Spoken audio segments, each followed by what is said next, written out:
Haïti étant le seul pays, malheureusement, on est toujours classé parmi les PMA, donc le seul dans les trois Amériques, nous devons donc nous intéresser au TIC, car c'est une rampe de lancement.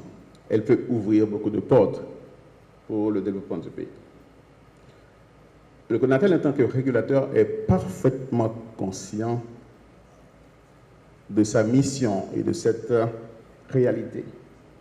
Voilà pourquoi la Direction générale s'engage avec toute l'équipe du CONATEL à mettre le secteur des TIC au service du développement d'Haïti à travers une régulation appropriée.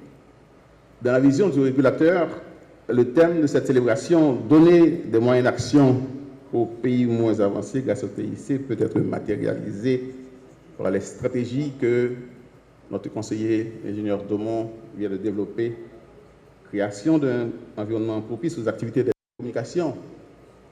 Le CONATEL a déjà ouvert le chantier de la réforme de certains règlements avec la demande de nouveaux services. Nous avons jugé qu'il était nécessaire et indispensable d'adapter la régulation pour pouvoir accueillir, pour pouvoir mettre en place le cadre réglementaire nécessaire pour les nouveaux services. Ce chantier est déjà ouvert au CONATEL. La Banque mondiale aussi, à travers son projet Accélération numérique, a un chapitre dédié à la refonte du cadre réglementaire des télécommunications. Deuxième axe, développement de l'infrastructure de l'information. Il y a des choses qui ont été faites dans ce chapitre. L'augmentation de l'accès au haut débit est très important pour le CONATEL. Il y a déjà un deuxième volet du projet d'accélération numérique de la Banque mondiale qui consiste à financer la demande dans les zones reculées de façon à augmenter l'accès au haut débit. C'est une initiative qui est en cours de réalisation. Le CONATEL, la Direction générale, aussi après plusieurs consultations, a décidé de relancer le projet de migration numérique. Nous savons déjà que l'opérateur étatique, à savoir la TNH, avait déjà fait un pas en avant en mettant en place une plateforme numérique qui fonctionne sur la chaîne 10. Hier, nous avons eu le plaisir de voir que même les opérateurs privés s'intéressent aux plateformes numériques. Nous avons reçu une demande d'un opérateur privé, la Télépacifique, de procéder à des tests pour la création, la mise en place d'une plateforme numérique.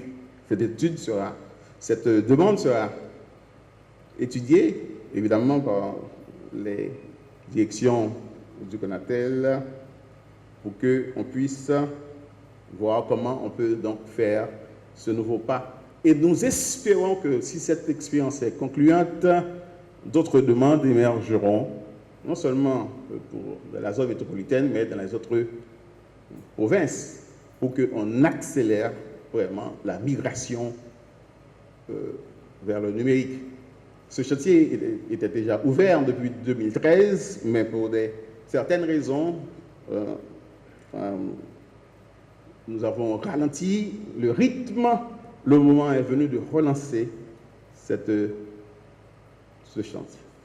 Et nous avons, après les contacts que nous avons menés, nous savons aussi que les opérateurs de téléphonie mobile sont disposés à accompagner ce processus de façon à ce que très rapidement on puisse terminer avec la migration. Troisième axe, c'est le renforcement des capacités. Vous venez de voir les initiatives que le Conatel avait prises dans le temps à travers le programme Réparer Net, consistant à non seulement à aider les jeunes, à leur donner la formation nécessaire pour qu'ils puissent faire des interventions de maintenance sur les produits technologiques. C'était un projet qui était resté seulement au niveau du Conatel. Nous sommes en pourparlers avec l'INFP pour que cette formation soit aussi coiffée, soit aussi reconnue par l'INFP. Ceci renforcera donc les diplômes de formation que le Conatel va délivrer dans ce cadre. Nous avons aussi reçu de la part de la Faculté des sciences de l'Université d'État d'Haïti une proposition de partenariat. Nous sommes en train d'analyser les options pour que le Conatel puisse faire la route avec la Faculté des sciences, créer une chaire de télécommunication ou quelque chose de semblable pour aider à la formation des cadres en matière de télécommunication. Parce qu'on ne peut pas parler de l'économie numérique sans les ressources humaines.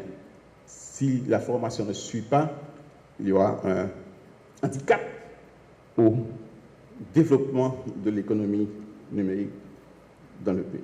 Développement de l'économie numérique, inciter les jeunes à créer des entreprises, à utiliser les réseaux pour faire du commerce, pour vendre leurs produits. Nous sommes très forts en artisanat. Donc, connecter l'artisanat avec la technologie, permettre à nos créateurs de pouvoir vendre leurs produits à travers le monde grâce au TIC, ce sont des initiatives qui peuvent être développées dans cet axe développement de l'économie numérique. Et pourquoi pas ne pas s'attaquer à l'informel? Pourquoi pas nos revendeurs, nos marchands, nos madansara ne pourraient pas utiliser des POS pour faire des paiements avec la carte de crédit pour diminuer la pression sur le papier monnaie? Ce serait encore un pas en avant dans le développement de l'économie numérique. Je crois que la BRH est là et je pense qu'il y a des choses que la BRH peut faire avec le Conatel. Déjà, il y a la FinTech, cette nouvelle discipline, les finances grâce aux technologies. Donc, il y a une co-régulation nécessaire entre la BRH et le Conatel pour accompagner le développement des FinTech. Et je pense que dans cet axe, on pourrait aussi intégrer donc, un accès au réseau à nos commerçants, parce que l'informel occupe une place très importante dans l'économie nationale. Et si on peut aider ce secteur informel à utiliser les réseaux, on va résoudre beaucoup de problèmes et aider l'État à diminuer l'importance de l'informel pour rendre formel ce commerce qui se développe. Donc il y a des opportunités dans cet axe. Donc il y a beaucoup d'initiatives en cours et d'autres qui seront élaborées très bientôt. On ne peut pas ne pas s'intéresser au TIC. On ne peut pas ne pas réfléchir à ce que l'on peut faire pour aider notre pays à faire le leapfrog, aller rapidement à rattraper le temps. J'invite donc toutes les parties prenantes ici présentes à une franche collaboration pour que ces stratégies accouchent des résultats tangibles et mesurables et durables. Tous les secteurs de la vie nationale se retrouveront plus performants grâce au TIC et tout le pays en bénéficiera. C'est un défi pour notre génération. Le Conatel veut réitérer à l'endroit de tous les opérateurs sa volonté de les accompagner dans l'exploitation des réseaux et infrastructures de télécommunications pour desservir la population haïtienne dans de bonnes conditions.